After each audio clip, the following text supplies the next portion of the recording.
চারটা বই ধরে আমার তো 70,000 টাকা লইয়া 3,60,000 টাকা লই আসে পলাইছে। সে আমার সমতি ধরাইয়া কইছে যে তোমার আমি দিমু চাষি একটু সারান সমতি ধরাইয়া আমার তো মন্দির ট্যাডি নিয়ে ফরম করে সে আমার দেয় নাই। সেই টাকাটি বুঝে চাষি অনেক দিতাম না পরে তা আবার আরেকটা ধরছে, আরেকটার পরে আবার টাকাটি দেয় না, আমার বুঝে আসছে আমার সমতি জানে না। এই জন্য আমরা বাধ্য হইয়া ওখানে আমরা লাইন আইছি। কেরা কেউ আমাকে দাম দেয় না, কেউ আমাকে হরকাশ করে না কথা।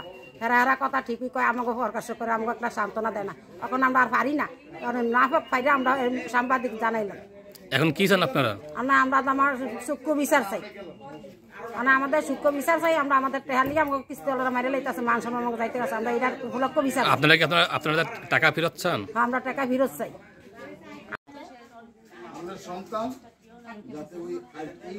আমার 4টা বইয়ের থেকে জন্না বেগমে আমার 2.5 লাখ টাকা নিয়ে সে আমারে আত্মসাৎ করে আমারে পলায় গেছে।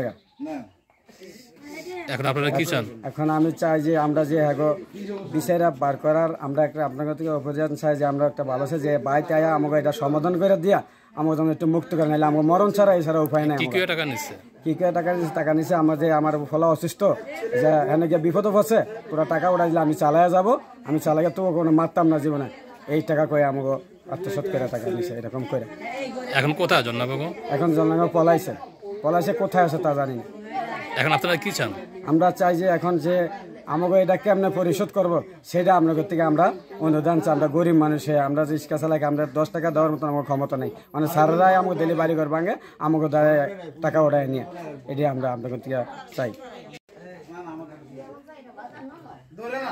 প্রথম একটা বই করাইছে 1,20,000 টাকা, তারপর আরেকটা বই করাইছে 1 লাখ টাকা, আরেকটা বই করাইছে 90,000 টাকা, আরেকটা বই আর 2টা বই করাইছে 50,000 টাকা। ওই তো খালা দেও আর আমরা যে কিস্তি উঠায় দেও আমারে, এটা কেউই জানতো না। আমার বই আমি চালামো, আমার বই আমি চালাইলে তোমাকে দ্বারে কেউই আইতো না কয়ে এইভাবে আমাদের থেকে হ্যাঁ টাকা উড়াই নিয়ে গেছে। টাকা উড়াই নিয়ে যখন আমরা তার কয়টা বই কত টাকা নিছে? এক বইয়ে 1,20,000, এক বইয়ে 1 লাখ, এক বই হইলো 90,000 আর 2 বইয়ে 50,000 করে। আর নগদ টাকা নগদ হলো 80,000 টাকা এটি নিছে। আর নিয়ে এখন কি সেই কোথায় আছে? পালিয়ে গেছে? এখন পালিয়ে গেছে। আপনারা এখন কি চান? আমরা চাই যে তারে দইরা আমাকে সমস্যার সমাধান করুক, আমাকে কিভাবে সে আমাকে পাওনা দানা দিব, কিস্তির বেড়ারে যেন আয়া আমাকে সাথে হাল্লা চিল্লা না করে, এই সমস্যার সমাধান করব। আর এই উচিলায় আমাকে সংসারও ভাঙ্গে যেতে গেছে। কে নিছে টাকাটা? টাকাটা নিছে জন্না বেগম। তার স্বামীর নাম কি? হ্যাঁ, স্বামীর নাম হচ্ছে রেফায়েত হোসেন।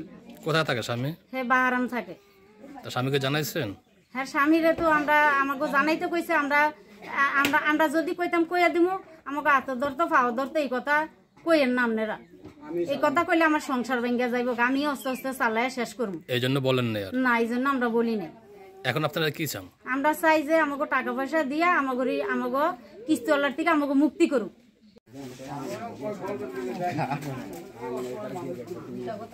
জনবাগ 70,000 টাকা নিছে বই ধরা।